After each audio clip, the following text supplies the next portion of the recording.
I took a job that shouldn't exist. At least, that's what I think now. At the time, it sounded easy. Too easy. The listing said, night monitoring assistant. No experience required. High pay, no interviews. That should have been my first warning. But when you're tired and broke, logic gets quiet. The building was already waiting for me. No receptionist, no coworkers. Just a badge taped to the door with my name handwritten on it. Inside, the lights buzzed softly, like the place was breathing. The walls were beige. Not dirty. Not clean. Just empty. The kind of color your brain forgets the moment you stop looking at it. My workstation was a desk, a chair, and 6 monitors. Each screen showed a different hallway. Identical hallways. Same walls. Same carpet. Same buzzing lights. No people. No doors. No clocks. Just endless corridors stretching into nothing. There was a note on the desk. Do not leave your chair. Do not turn off the screens. If something moves, write it down. If something looks at you, do not look back. I laughed. Nervous laughter. My brain tried to downgrade the fear into humor. That's what humans do when something doesn't make sense. We joke. We rationalize. We survive. The first hour was boring. Nothing moved. The hallways stayed empty. My thoughts got louder. I noticed how silence isn't really silent. It presses on you. It forces your mind to fill the space.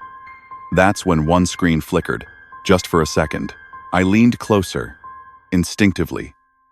The hallway looked the same, but my stomach tightened. Something was wrong. Not visibly, psychologically. Like when you walk into a room and feel watched even when no one's there. Minutes passed. Then, hours. On the 3rd hour, something appeared. Not suddenly, slowly. A shape at the far end of one hallway. Too far to see details. It didn't walk. It didn't run. It just existed closer every time I blinked. My brain screamed to focus, to identify it, but fear blurs perception. Evolution never prepared us to calmly analyze the unknown. I remembered the note. If something looks at you, do not look back. I looked away from the screen. That was worse, because now I could feel it. Humans rely on vision to feel safe. Take that away, and imagination turns feral. My heart pounded. My hands shook. I told myself it was a stress response. Cortisol. Adrenaline. Biology. Then I heard it, not from the monitors, behind me, breathing. Slow. Curious. Too close. I didn't turn around. Another note appeared on the desk. I swear, it wasn't there before. Good. You followed the rule. My mouth went dry. That's when I realized something important. This job wasn't about watching the hallways.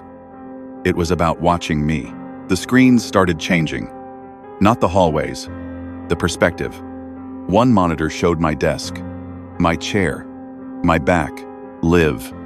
Another showed the hallway outside the room I was in. Identical to the ones on the other screens. That shouldn't be possible. The building had no windows, no cameras that I could see. My name appeared on the screen in white text. People who notice patterns stay longer. That sentence hit harder than any jump scare. Because it wasn't threatening. It was observant. Like something studying human behavior. The way we study lab rats. I tried to stand. Pain shot through my legs like electricity. My body refused to cooperate. Fear can paralyze muscles. That's real. The brain shuts down movement to avoid detection. A leftover survival instinct. Another message appeared. Do not leave your chair. The breathing returned. This time closer. Warm. Right by my ear. I realized then why the hallways were empty. They weren't meant for walking. They were meant for waiting. Liminal spaces aren't scary because of monsters. They're scary because they remove purpose. No destination, no context, no time. Time had stopped making sense. I don't know how long I sat there. The screens kept changing. Sometimes I saw myself from angles that shouldn't exist. Sometimes the hallways had doors that disappeared when I focused on them. My mind started doing what all minds do under isolation. It filled the gaps. I started seeing movement where there was none. Faces in patterns. Meaning in static. That's not madness. That's human. The brain is a meaning-making machine. When it can't find meaning, it invents it. Another note appeared. Most people quit here. My hands moved on their own, and I wrote that down. Like I was supposed to. The breathing stopped. The lights dimmed. One final message appeared on every screen at once. Your shift is over. The chair released me.